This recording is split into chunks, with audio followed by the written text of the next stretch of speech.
आज आम कैबल्य साहित्य संसद समस्त कर्मकर्ता माने आज प्रधानमंत्री यशस्वी प्रधानमंत्री जन्मदिन में आम आशीर्वाद दिवस पालन कलु। धवलेश्वर सारस्वत आश्रम परिसर एठारे आम वृक्षरोपण कलु एवं संध्यार आम दीपदान करूँ, फल बंटन करूँ। पाखापाखि 20 ରୁ 30 गोटी कविता पाठ करागला, वृक्ष को नहीं कविता पाठ करागला एवं यशस्वी प्रधानमंत्री गारिमामय उपस्थिति को नहीं कविता पाठ करागला। आज जो दिन आम पालन करूँ, आज विश्वकर्मा पूजा दिन।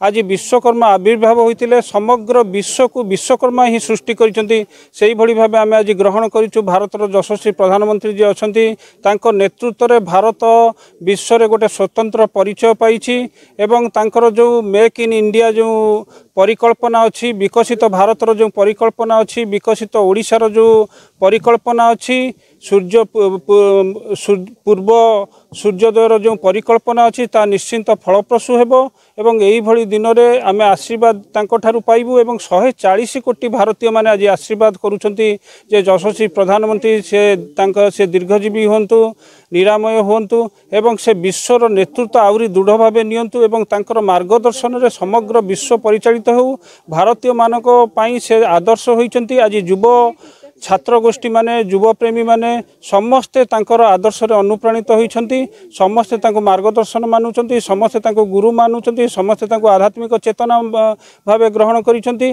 से आध्यात्मिक सत्तार अंतस्वर होइछंती।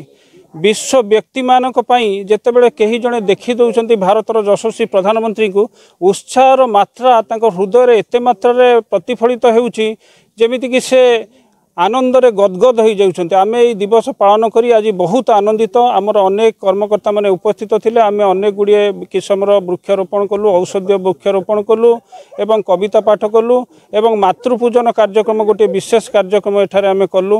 माँ मानक सम्मान देलु, माँ मानक पादस्पर्श कलु, माँ मानक वस्त्र प्रदान कलु, माँ मानक पुष्प प्रदान कलु एवं माँ मानक पई आज गोटे गोटे गछ भी माँ के नाम एक एक वृक्ष भी आमे लगेलु। समस्त आज आनंदित। धन्यवाद, नमस्कार।